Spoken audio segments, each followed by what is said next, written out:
যথাযোগ্য মর্যাদায় বিজেপি প্রদেশ কার্যালয়ে ভারত কিশোরী ডক্টর শ্যামাপ্রসাদ মুখার্জির ১২৫তম জন্মজয়ন্তী উদযাপন করা হয়। এই আয়োজনে রাজ্যের মুখ্যমন্ত্রী ডক্টর মানিক সাহা, প্রদেশ বিজেপি সভাপতি সাংসদ রাজীব ভট্টাচার্য, প্রদেশ বিজেপির অন্যতম শীর্ষ নেতা প্রাক্তন মন্ত্রী ভগবান চন্দ্র দাস সহ দলের বিভিন্ন স্তরের শীর্ষ নেতৃত্বরা উপস্থিত ছিলেন।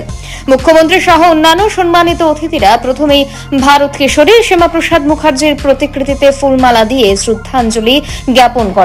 নিজের আলোচনায় মুখ্যমন্ত্রী ডক্টর মানিক সাহা ভারত কিশোরী ডক্টর শ্যামাপ্রসাদ মুখার্জির জীবনের বিভিন্ন দিক আলোচনা করেন। এই আলোচনায় মুখ্যমন্ত্রী দাবি করেন, শ্যামাপ্রসাদ মুখার্জি ওনার জীবদ্দশায় এমন কোনো ক্ষেত্র বাকি নেই যে ক্ষেত্রের মধ্য দিয়ে দেশকে সেবা করেননি।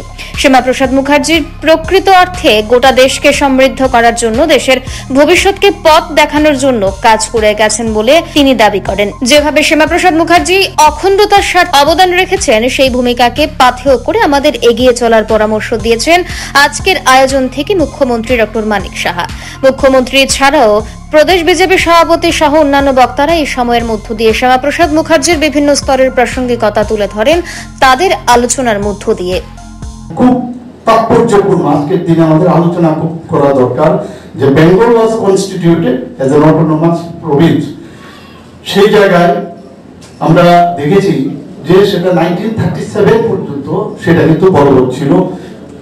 যতক্ষণ 1937 থেকে until the formation of two dominant দ্বিজাতি ভিত্তিক যখন পশ্চিম বাংলা এবং পূর্ব বাংলা যখন সেটা ভাগাভাগি হলো, সে ততদিন পর্যন্ত এই যে provision of government of Indian act 1935 সেটা প্রযোজ্য ছিল।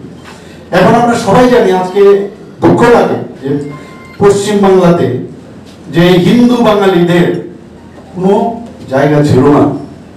এত বড় কাজটা উনি করে দিয়েছেন। আমি বলবো ওনাকে পিতার সাথে তুলনা করা উচিত। মাতা পিতার ঋণ যেমন মানুষ কখনো ভুলতে নেই, ভোলা যায় না। আমি ডক্টর শ্যামাপ্রসাদ মুখার্জির ঋণ বাঙালি হিন্দুদের সারা জীবন মনে রাখা উচিত। কিন্তু আজকে আমরা কি দেখছি, আজকে কোনো আস্থা ছিল মানে থাকতো না যদি উনি সেটাকে উনি বলেছেন। উনি প্রথমে কিন্তু এটা বলতেন, ভারত ভাগের বিরোধিতা উনি করেছেন, সবসময় বলছেন ভারত কোনো অবস্থায় ভাগ করা দেওয়া যাবে না।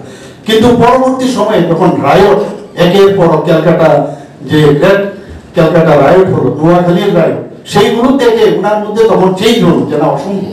আমাদের বাঙালিদের হিন্দুদের যে একটা কনস্পিরেসি হয়েছিল, আমরা সবাই এগুলো বিষয় জানি। এগুলো এত বড় ঘটনা যে সোহরাওয়ার্দী ওই সময়ের এই প্রভিন্সের যিনি প্রধানমন্ত্রী ছিলেন, সেই তখন এবং আমাদের জিন্না এবং তার সাথে ব্রিটিশের যে মাউন্ট ব্যাটেন, তারা।